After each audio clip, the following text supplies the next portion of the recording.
Alright, so this is going to be part 3 to What If Deku Was a Siren. So with that being said, let's just roll the intro.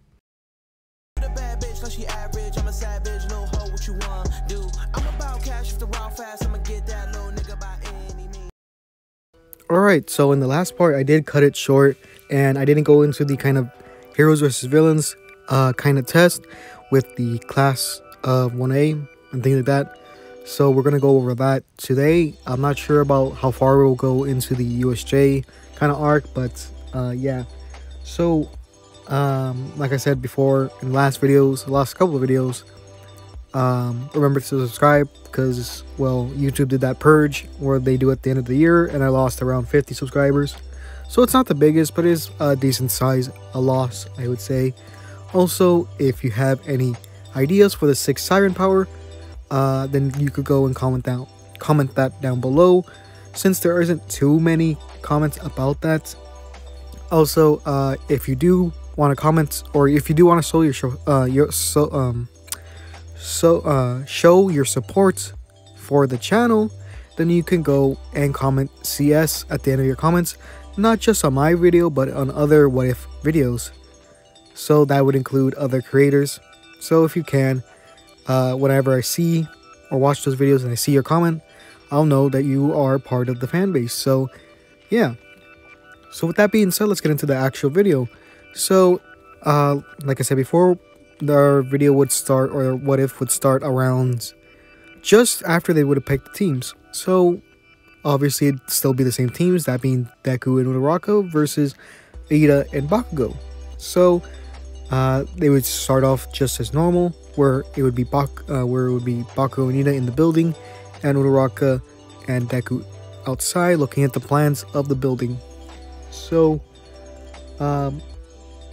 Deku would be questioning where they should actually go and try to hit it from, right? Since they do have some advantages with both Deku's powers, that being Phase Lock and Phase Walk. So he does have a smaller or weaker version of Phase Walk, but he still, is able to use it pretty decently. He can't really use it on he can't really use it with people. Like he can't do what Lilith does, or Tyrene, which is basically teleport other people. So yeah, and I also got a comment about how Troy's Phase Lock was able to Phase Lock the moon, and I was thinking about that, and the reason why I didn't make Deku that strong was because Deku didn't absorb it from another person, but instead unlocked it through the combination of One for All and the other users of the Leech, Phase Leech ability. So yeah. So with that being said, let's get back on track. So the two would walk in to the building just as normal, but Bakugo and Ida would be working better in this one because Bakugo does not really have that grudge against Deku like he did in canon, or at least not to the same extent. So Bakugo would be more willing to listen to Ida in this scenario. So as Deku would continue to walk throughout the building with Uraraka, this is where Ida's plan would actually fall into motion, which would be kind of let them come to them, let Deku and Uraraka come to them, so it'd be easier to take them on there together instead of doing it separately like Bakugo did. So eventually they would get to the top, since that would be the most likely spot for them to go, since they would have to travel the most. But they're surprised that no one's actually there to actually stop them, so they're kind of surprised on that front. So when they eventually get through the kind of door, this is where Bakugo actually does a sneak attack on the side, trying to knock them away. So what Deku does is he uses his robot arm to basically block the kind of burst of energy, the explosion, and after that's done, he would have been kind of seared on some of his sides, kind of ruining his costume a bit, but not too much. And his robotic arm would take it would take a bunch of damage, since it isn't really made for combat at this point. It's really made for just general uses, because it isn't too advanced. So with that being done to his arm, he can't really use it too well, since the explosion hit it pretty directly. So what Deku does is that he uses Phase Lock on Bakugo and throws him against a wall. This causes Bakugo to get back up, but at this point Phase Lock is very overpowered even in this weakened form, because Deku can just keep him up there without really any too much trouble, and he's basically, like the power says, he's locked there. He can't really do much. So Bakugo is kind of out of the way. He still can attack using some of his explosions, but not really too much. The only way he could actually hit someone is using an AP shot, which I don't know if he would have the idea at this point, but let's say he actually does do that. He does an AP shot around across the kind of room, trying to hit Deku and Uraraka. And as this is going down, at the same time, Ida is actually running with the bomb so they won't get it. So what happens is that Deku at this point just basically uses phase, he would stop using Phase Lock on Bakugo, but before that he would actually throw him against another wall so that he would gain more distance between each other, so that Bakugo would have to like run to basically get him. So after this is done, this is where Ida is basically is able to get a Phase Lock by Deku, but at this point, since Deku is, I don't think he would lose too much stamina at this point, because in canon or in the lore of Borderlands, there isn't like, it's not the same as game mechanics, right? So what I mean by that is in the game there are cooldowns and abilities which you can only use on certain things and like things of that nature, right? But in lore there isn't a cooldown, and you could do it on multiple things and not just limited to what you can do in the game. But it does waste your stamina, as you see in a lot of Sirens.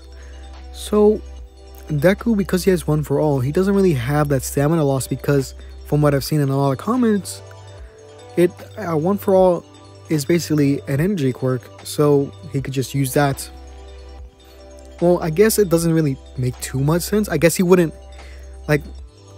need to basically recharge himself by absorbing another person, but he would still lose stamina in my opinion, I guess, because even though people have One for All, they have shown to lose stamina even Deku and All Might before. So it doesn't really make too much sense. So I kind of backtracked on the statement. So he would lose some stamina from doing this.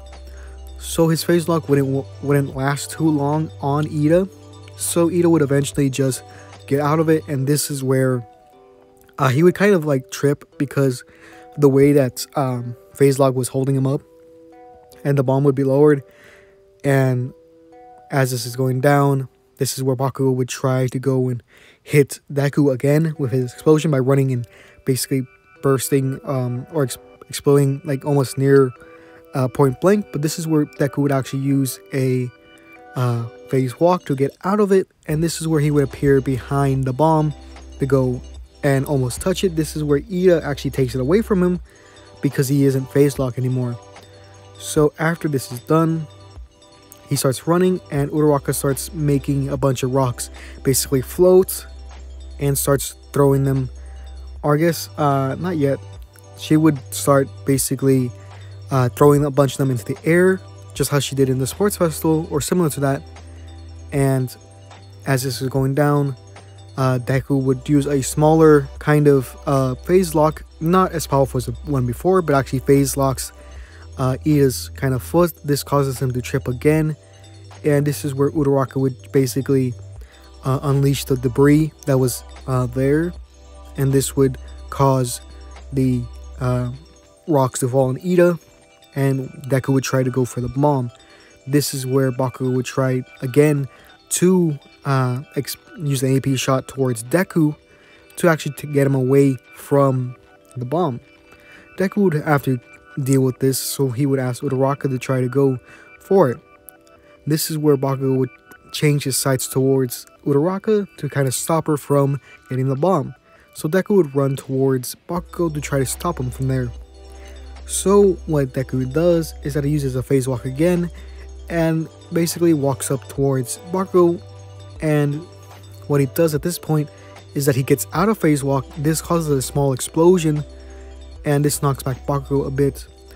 Bakugo is about to run towards Deku again and do another explosion, but what he does is that he makes like a smoke screen using his explosions to cover the area to basically blind Deku. But before he could actually follow up with a hit, this is where the game's actually over, because Uraraka was able to get the bomb. So Deku and Uraraka would be declared the winner, and there'd be praise for their kind of teamwork. So Bakugo and Ida wouldn't be as, or at least Bakugo wouldn't be as, he wouldn't really get that lecture from All Might, because he did work with Ida and he did help out a bit. So he wouldn't really be lectured by him. So after that kind of fight is over, we would get to kind of after the fights, basically after school. So I guess I'll say this for those who care. So Sato's fight isn't really too different, because she has a better grasp of her powers. She's actually able to basically instantly win, because she's able to just teleport to the bomb and not really be seen by anyone, and basically touch the bomb instantly. So it's really no big contest between the two. So yeah. Plus, I don't really remember how the Mineta fight went down. So yeah. So we would get to basically after the kind of after school, right? And this is where Sato basically confronts Deku and says, you know, why do you have that power? It doesn't really make sense. You know, your power was to leech, and, you know, some of my power as well. So it doesn't really make sense why you have that. And Deku's like, I'm not sure why I have this power, but I think that there was other people who had our powers before. And Sotoko was like, what do you mean? Like, our powers are pretty unique. There's no one in our family tree that really has it. And Deku's like, no, I don't think they're related to us. I think our powers are different from quirks, because there were people that I don't recognize there. There was two groups of people, and one of them, the second group of people, looked just like us in a way. They had the same tattoos and wings like that we do, but each of them had some different distinctions between them. One of them had fire, and the other one was siphoning, had some sort of like red kind of lines coming out of their hands. It was just strange, and I'm not sure what it was.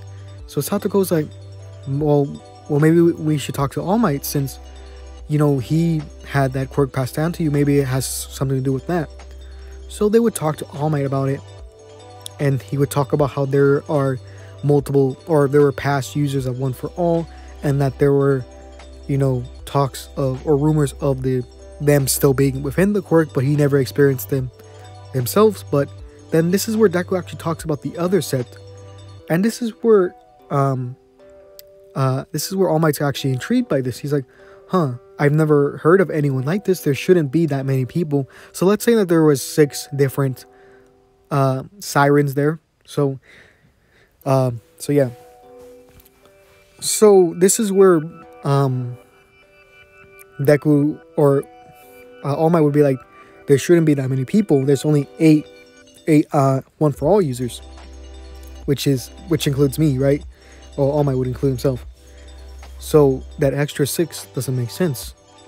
And this is where Deku would basically say, is it possible for other quirks to be passed down? And this is where All Might would be like, well, I've never heard of any other quirk that does the same thing as mine, but it could be possible. And this is where All Might would continue talking to him and say, do you remember it ever being given to you? And All Might or Deku would be like, no, we've always just had this power since we were born. We were even born with the tattoos. So All Might would be like, huh, maybe it's some sort of quirk that exists outside of people and just goes from person to person when they're born. That's their best guess. So they kind of drop it, and this is where they're gonna start to go home. And this is where Sotoko actually tells Deku, like, hey, what about your arm? It's kind of messed up. Why don't you go get it fixed? with the costume or the support team, right? So he's like, Deku's like, well, it's not like completely broken. It's just like a little bit slower, which he would try to do like some kind of like wave with his hands, and it was kind of janky. So he's like, you know, you're right. Let me go and ask the kind of support team. So they would go, and this is where they would meet Mina. I think, wait, no, it was not Mina. That's the acid girl. So they would meet Mai or Mei. I think it was Mei Hatsume or Mai Hatsume or something like that. Let's just go with Mei. So they would talk to Mei, and they would notice, or she would notice that Deku doesn't have a normal arm, and she's very intrigued by it. She's like, "Whoa, you don't have like a normal hand. What's why is this? Why is that the case?" And Deku would explain, well, he was basically born a conjoined twin with his sister, and that's why he doesn't have a hand. And she's like, "Oh, I got it then." And this is where she was kind of working on some kind of robots, but instead of using this arm on the robots, she would actually use it for Deku, but she would have to make a few minor adjustments so they could basically connect with his nervous system so that he can control it and things like that. So she would tinker around a bit, and this is where she would actually connect the robot arm towards to Deku, and you guys can come up with some basically some things that could go with the robot arm. I guess obviously the biggest thing would be enhanced strength, but there could be other gadgets connected to it since it is Mai and she does do things like that. So yeah, this is a shorter video than normal, but I just had to do it so that we could go into the USJ tomorrow. And yeah, so with that being said, this is going to be the video. So yeah.